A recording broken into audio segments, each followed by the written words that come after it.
Hello, Utility Fleet World. It's Kurt Moreland, Associate Publisher, with another edition of Under the UFP Hood.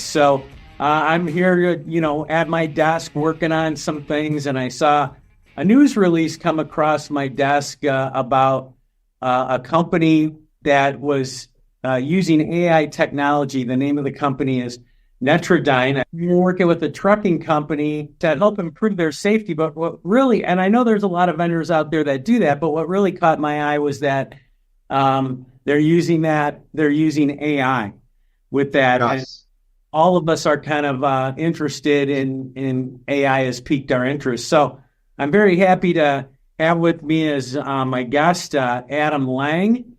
And Adam is the Customer Advisory Services person at Netradyne. And welcome, Adam, and let's talk about AI and driver safety. That's excellent. Thank you, Kurt. Thanks for having me on your show. Safety is a passion of mine. We all have folks in our lives that use the roadways, whether for work or personal or vacation. And I just think it's something that we can all be passionate about and improve. Yeah, so tell us a little bit about Netradyne, what the company does and how you guys got started. Sure. Well, Netradyne was founded in 2015 by two gentlemen, David Julian and Avnish Agarwal, and both very smart, very great visionaries in technology and trucking. And they came up with some very interesting concepts that were absent from the trucking environment as we saw it. And when I talk about trucking, let's evolve it into transportation in general, because it's not just the big trucks on the road. It's the bucket trucks, it's the utility trucks, it's our contractors, it's all of our friends out there in the industry moving something or going somewhere. But what we saw was kind of an absence of recognizing positive behavior on the roadway. The existing legacy features at that time were more about being punitive and hitting the driver over the head with their mistakes. And if you work in the transportation industry, you know that retention and employee retention is so important. You just don't want to give up on an employee because they make a mistake or they present a risk. You want to give them some chances to improve. So Netradyne developed a way, in addition to other AI alerts and having a crystal clear, beautiful camera image, found some ways to patent and expose positive driving on the road that could be demonstrated, recorded, and then shown back to the driver, so you can give them specific, meaningful, positive feedback on their behavior. At the same time, maybe exposing that stop sign or that stoplight that they forgot to stop at, So it's all about that sandwich technique and positive and constructive criticism and coaching, but being able to actually prove the positivity. And I think that's where Netradyne really came on the scene as such a revolutionary product. And so at that time, the fleet I worked at, we didn't have cameras. And after a couple of years, we saw Netradyne and what they offered and were just so impressed that we ended up going with Netradyne. And they were just a small startup at the time, but then has grown to a very large, very, very prominent player in the industry that now serves many, many more people and has run 15 billion analyzed miles in all of our vehicles. So my specific career path led me to Netradyne because after 10 years in transportation safety, I wanted a little break. And Netradyne was a great place to come and work with. I'm passionate about their product. I know their product. I use their product. So it's easy for me to talk about it and expose the benefits of it. So are you saying that you started out as a customer and then you joined the company? That's 100% correct. Wow, that's a pretty good testimonial. So tell me a little bit about this Hutzler trucking company and some of the numbers that I saw in this press release were pretty impressive. Tell me how your products and services, helped improve their safety. Well, and Kutzler is a smaller fleet in the Wisconsin area over on the east side. And what was happening there and what happened there is they were running into issues with claims and higher insurance rates, which then follow claims. And one thing in the trucking industry I would like to point out is that many times the commercial motor vehicle is deemed at fault for an accident when it's not their fault. Or even more so, just any type of business vehicle on the roadway is pointed to as the one that's at fault. And so they weren't immune to that as well. So sometimes you get charged with accidents that were totally not your fault, but you have no way to disprove it and exonerate your drivers.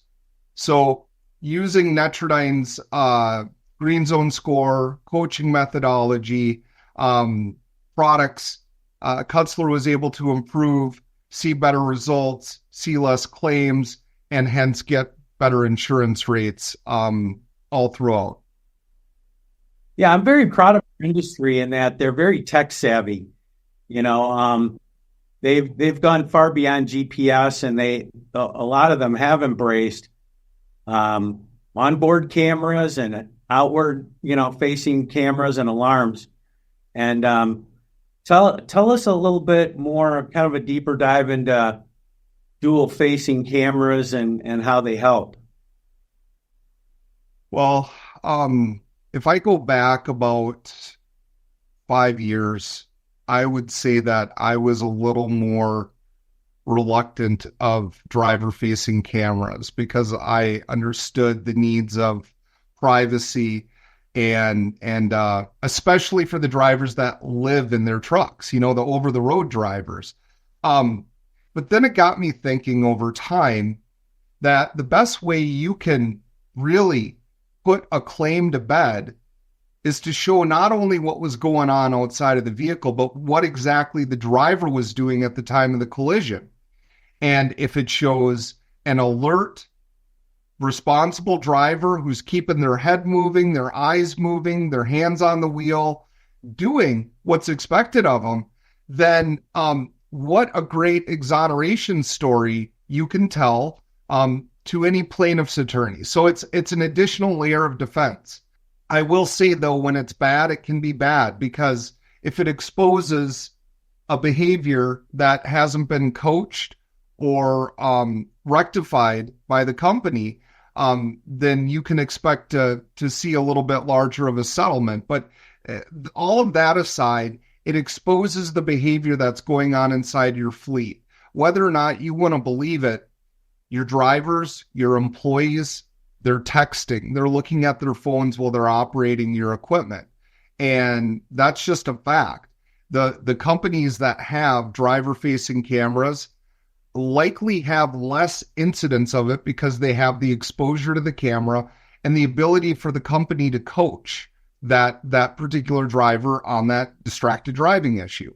So my attitude has kind of come around to, safety is a little bit more important than making sure that your feelings aren't hurt and that you get 100% autonomy in how you do your job, because sometimes we just got to put cameras in place. My old job, I had 2 cameras outside of my office.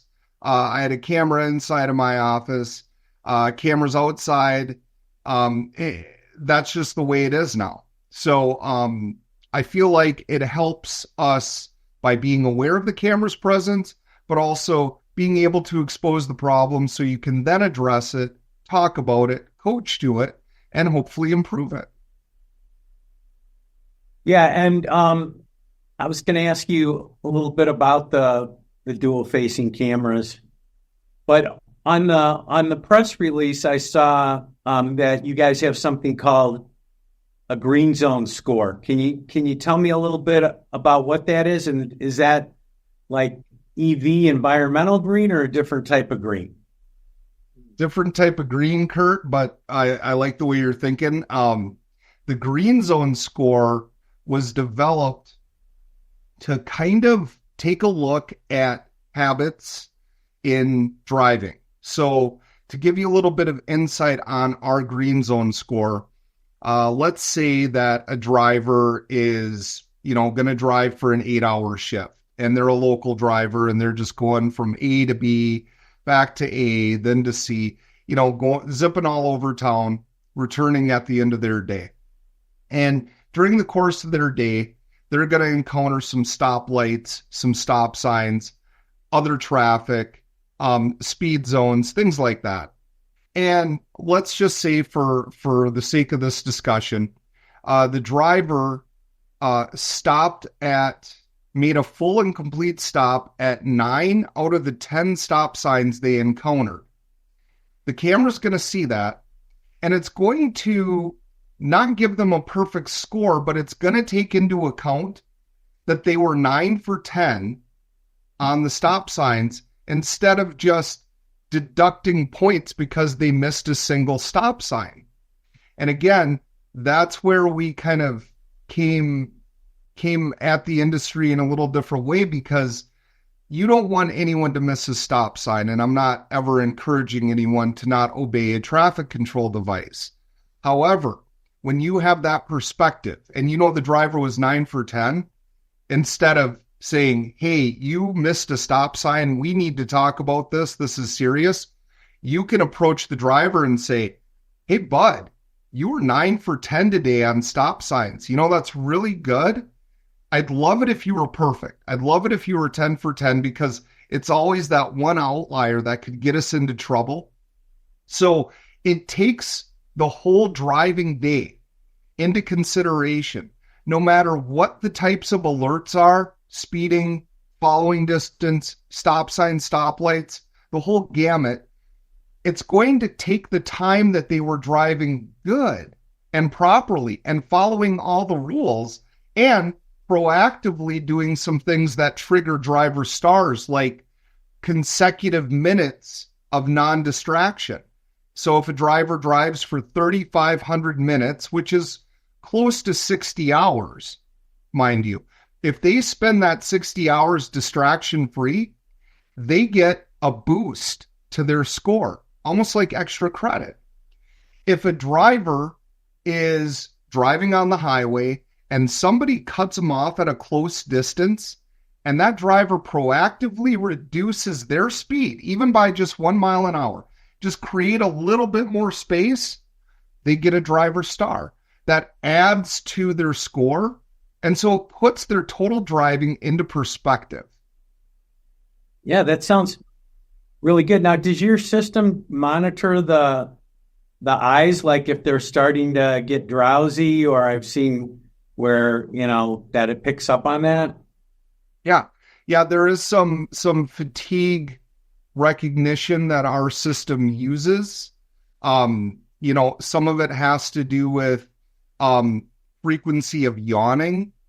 Some of it may look at eye droop, like our advanced drowsy feature may look at eye droop and eye movements a little bit more closely. And we're constantly developing new ways to become more accurate in recognition of those types of behaviors, because fatigue driving is something that impacts all of us too. I mean, I've been there.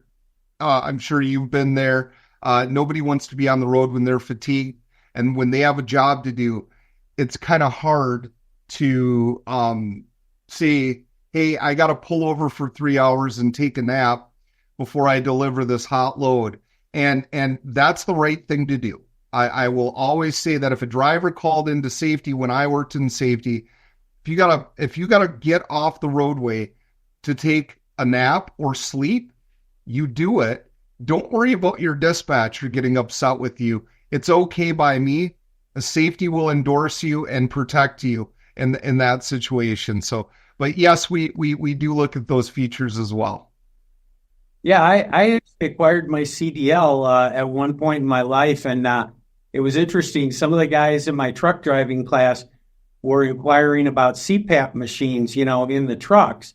So yeah, I mean that's another thing most people wouldn't think about that could contribute to situations. 100%. I mean, I witnessed and had to deal with some fatigue driving situations while I was in the industry. And it's really sad because the driver's best intentions is to do their job, right? And some of them that maybe aren't diagnosed with sleep apnea or haven't gone in for that treatment could be missing out on wonderful sleep versus feeling fatigued and tired all day long, and pretty soon that catches up with you, and you're taking a cat nap when you're moving 80,000 pounds down the road. That's not a good scenario for anyone. So yeah, I can relate to that, and the industry has become better about it too. There's some enforcement measures, and it's one of the first questions that plaintiffs' attorneys might ask during discovery if the driver has been diagnosed with sleep apnea and if they were using their CPAP, and please provide those numbers to us. No, that's amazing. Well, we're going to take a little bit of a break. Anybody who follows the podcast knows I love a good celebrity or wildlife encounter. So, Adam, this is your chance. Have you had any kind of a celebrity encounter? I have. So I've got some friends in Duluth, Minnesota, where I've lived for the past 30 years. And anyway, long story short, they went to a Huey Lewis concert and dressed up all in 80s, but more like how Huey Lewis and the News dressed in their music videos. They got noticed, and Huey Lewis and the band gave them backstage passes to their next show. So I went with them. I got to see Huey, Bill Gibson, Johnny Cola backstage. Not only that, we rented a party room, and they all came up to our party room after. Actually, Bill and Huey came up to our party room and hung out with us for a couple hours after the show. That is amazing. And what's very ironic is I'm actually getting on an airplane tomorrow night to go to Duluth, Minnesota. Well, I'll be dinged. Now, yeah, I mean, Huey's been back in the news recently when they did the documentary for, We Are the World. He was actually doing the talk show circuit because he was a big part of that, which was, if anybody hasn't seen the documentary, I encourage him to check it out. So yeah, Huey's still making the rounds. Yeah, he is. Amazing man. So can you give us a little bit of insight, something you learned about him, hanging out with him in the party room that you didn't know before? Well, one of the questions I asked him is, what was his biggest regret? And that's a big question. And he said, not taking Coca-Cola's endorsement when they offered it. Wow. This was many years ago, probably 12, 13 years ago, but made me think about that because at the time, if you remember, like, it was like catching lightning in a bottle. They were kind of famous, and then Back to the Future, they had several songs on that. And then Michael Jackson sponsored Pepsi, right, and then had his incident. So Coca-Cola was looking for a musical personality to be their endorsement. And Huey said they approached them and they turned them down. And now he wishes that would have changed.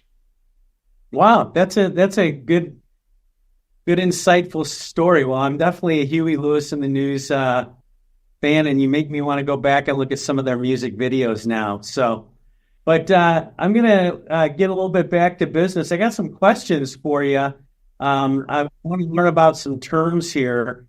One of the things that, we talked about how dual facing cameras and that can help with driver safety. But one of the things I noticed on your press release is that it can also help reduce theft and vandalism. I've never heard of that before. Tell me a little bit about that. Well, simply put, when a driver stops, parks their vehicle, we have two different flavors of camera, I'll call it. We have a 2-lens camera that points outward and back, and then we have a 4-lens camera that is kind of a 360 view of everything around it. That goes in the cab of the truck. Now, we also have cameras that you can put on the outside of any vehicle, up to 4, for a total of 8 cameras. So we can also draw back up to, depending on what the customer's preference is, either 100 hours or 200 hours of video footage.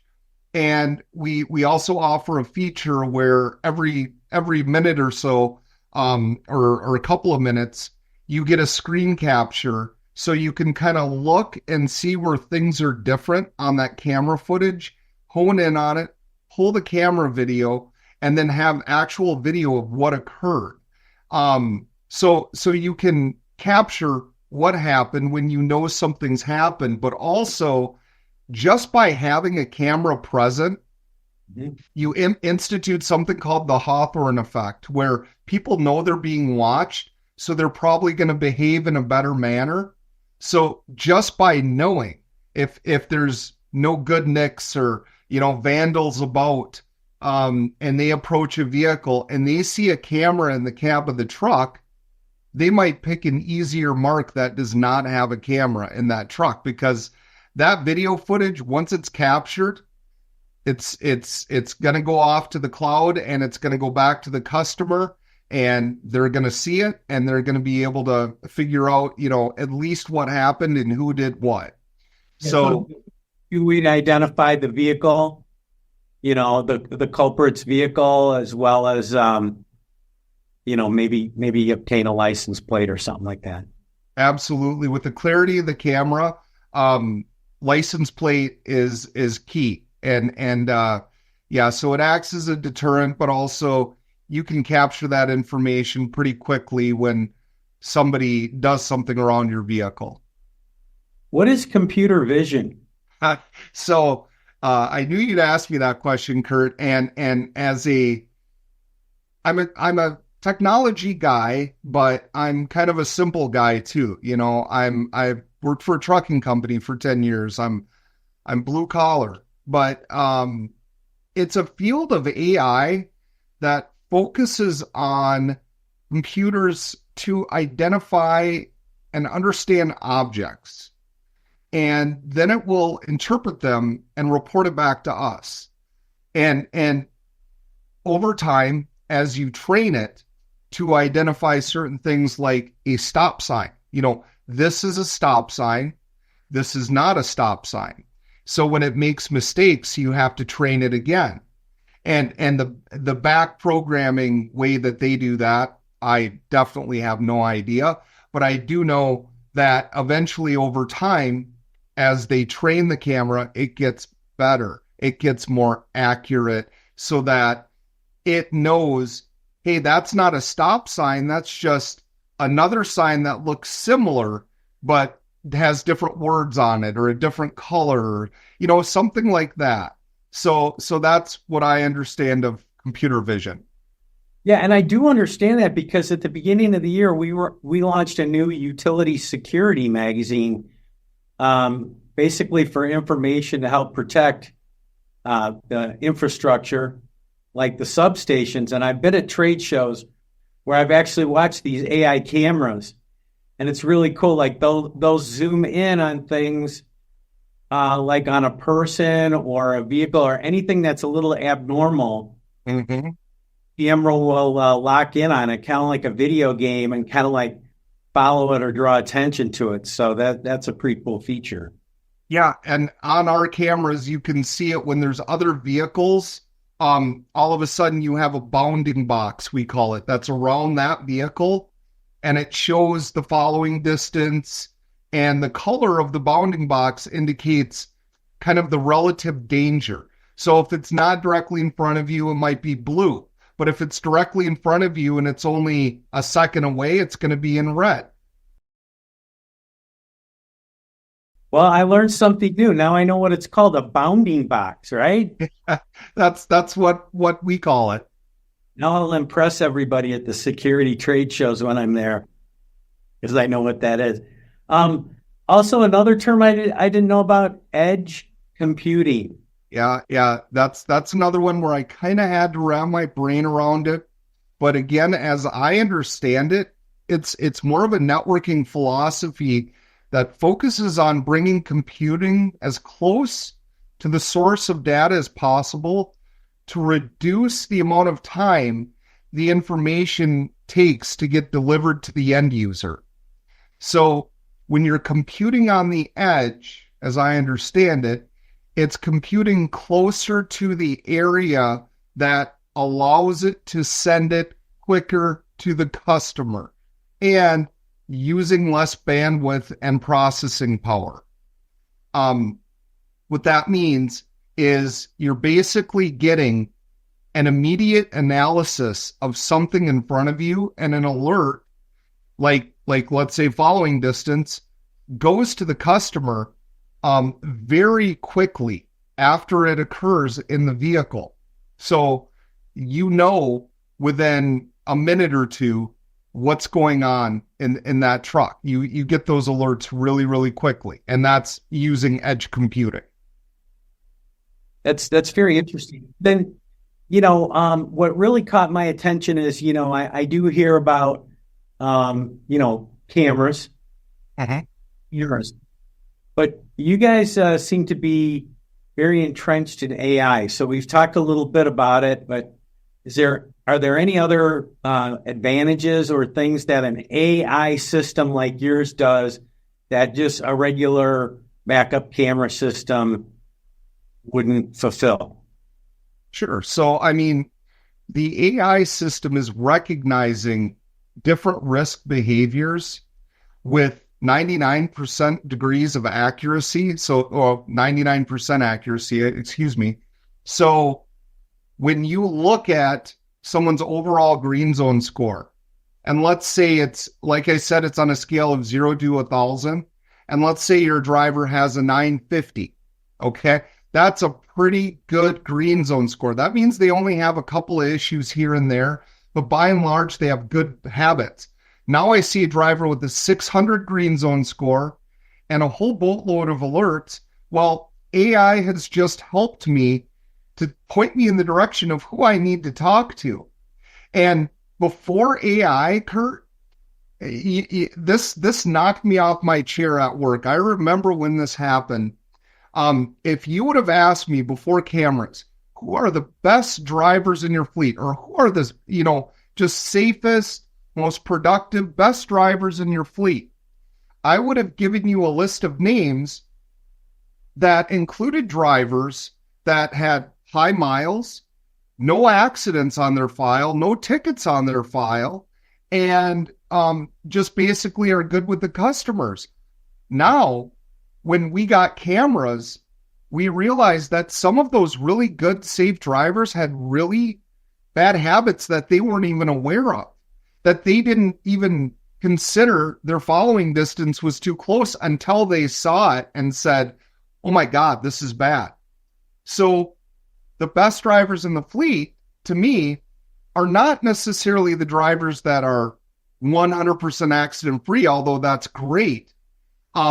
But if I've got a driver that maybe curbed a tire or backed into a dock door accidentally, but has a 975 green zone score, then I know by and large that their behaviors are really good on the roadway. So AI helps me filter who I should talk to the quickest and who I need to praise and pat on the back. You've brought up a really interesting concept, because I guess as a fleet manager, it kind of comes back to the saying, you can't judge a book by its cover. So maybe you have an employee that's very clean cut, versus, the other one who looks like they could be in a rock band. And you think, oh, the clean cut person's going to be the better driver. But again, you can't judge a book by its cover. You'd never know. One thing I've always found though, Kurt, because I also worked in HR, so I had to have some difficult conversations with folks at time to time. I found that some of the best drivers also had the best attitudes about everything. Like if you gave them small amounts of feedback on even something minimal, they'd thank you and they'd make an improvement versus the person that doesn't want to accept the feedback and gets offended that you're telling them they're doing something wrong and just has an overall bad attitude about it. I am a total attitude kind of guy where like I will work with anyone that has a good attitude. Yeah, and you led me right to my next question, which was, I've heard this discussion in our industry quite a bit about once you get the data in, how do you treat the driver? So, what has been your experience or working with some of these customers? What are some of the rewards for driver safety that make sense and that are appreciated? Well, I feel like professional drivers and just the folks that keep our country moving, that do the things for us that we don't do, really deserve our respect and admiration. And I can't remember when it happened, Kurt, but I remember in the 80s, my father, and I know I'm going the long way around the barn with this, but I've got a point to make. My father was a veterinarian, and not only was he a veterinarian, but he was a rural veterinarian. So we rode in his truck quite a bit, from horse call to cow call to pig call to maybe a dog surgery back at the clinic. You never knew. But in the 80s, when I was, just a little sprat of a kid, he had a CB radio in his truck. And whenever we saw a truck on the road, we would get on the channel and we would talk to him. I had a handle, my dad had a handle, and it was just like these guys were my heroes. And they were so cool. And they'd always pull their horn and give you a thumbs up. And then you remember movies like Smokey and the Bandit, Every Which Way But Loose, Convoy, where trucking was just so cool. And somewhere along the line, it just got pushed to the side. And I don't get it, because these folks are heroes. What they're doing, they're keeping the stores stocked. And we knew what it was like not to have toilet paper during COVID. And people freak out when they can't get something basic like that. So coming full circle to what I just said, it's you have to keep respect and almost a little bit of admiration at the forefront of what these folks do when you talk to them. I myself was never a professional driver. I worked in a gravel pit. I drove very large farm tractors. I never pushed 80,000 pounds down the road. So I would always approach it with as much respect as I possibly could, given the situation, and with like rewards and incentives. We find that cash is always great. Cash is a great motivator and incentive, but also praise from peers, recognition from peers. Netradyne has a feature called gamification, where every day, every week, and every month, you know who the number one driver is in your fleet and who the number bottom driver is in your fleet every day, being ranked. And you can turn that feature on so the driver can see where they're at and where they need to get to number one, number two, or number three. They don't see their peers' names, but they see their name. So when they're in the driver lounge comparing their scores, and this driver says, hey, last week I was number 3, this week I'm number 2, and then right next to him is number 1. saying, "Oh, you're not going to overtake me." And now it becomes friendly competition on who's the safest driver. I mean, everyone wins in that situation. Everybody wins. So it's kind of like having a little bit of envy on that really good driver who's maybe getting the highest level of a safety bonus.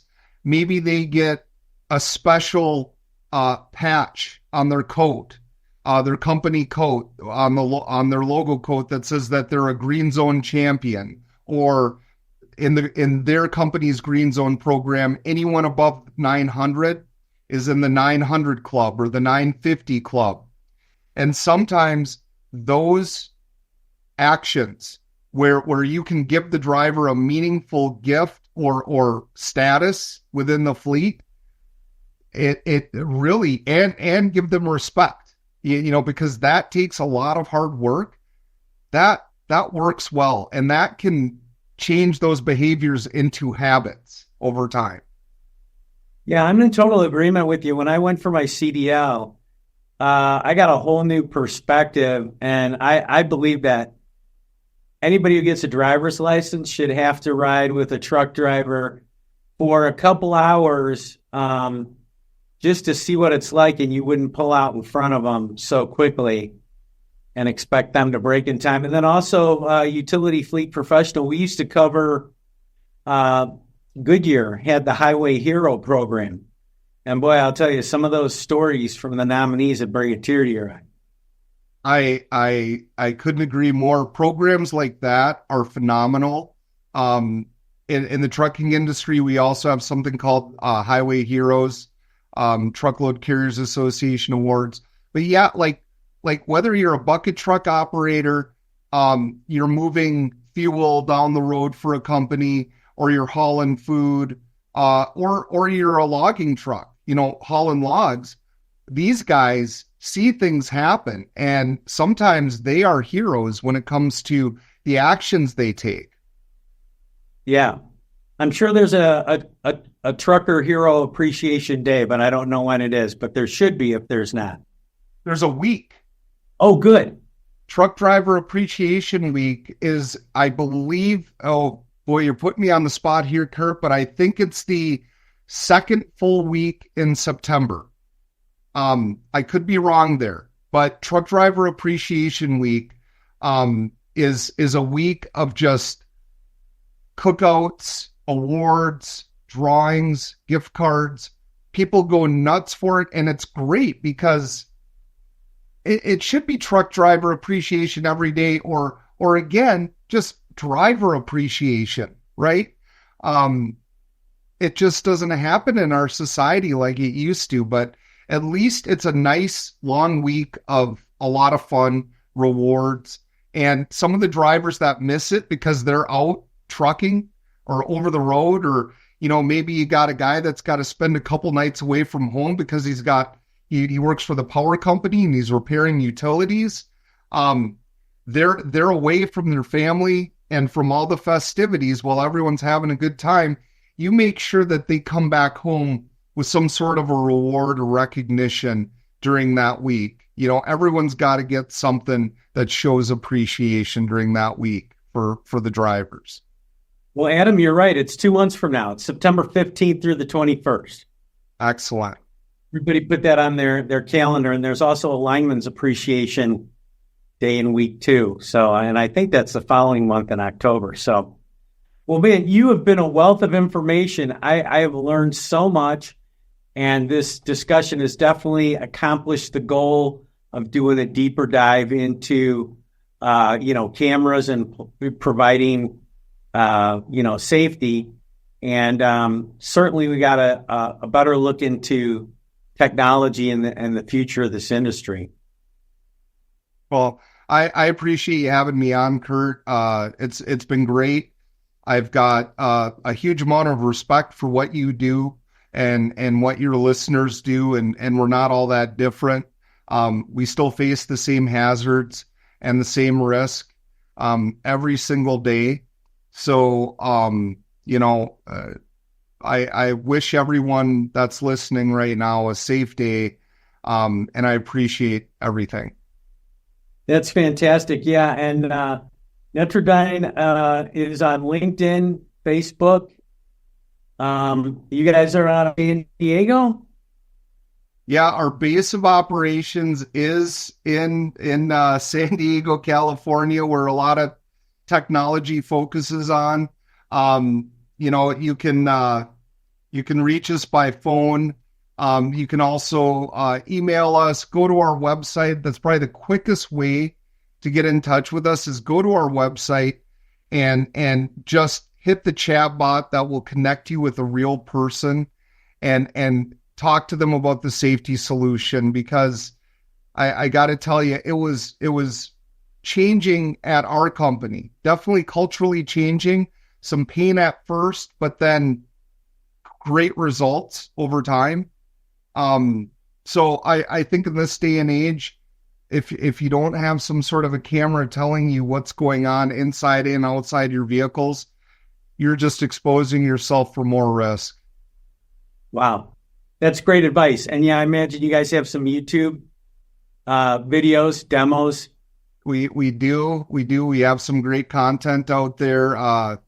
Another one of my coworkers, Adam Kahn, we do a webinar series called The Two Atoms, where we get to talk about everything and have attorneys and trucking professionals and vendors and all sorts of people just kind of join us for interesting conversations about coaching, drivers, incentivization, risk.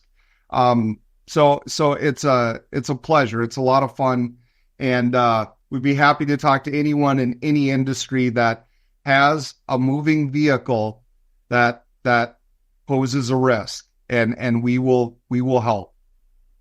Yeah, so if you call their company, just ask for Adam, because I think almost everybody at the company is named Adam.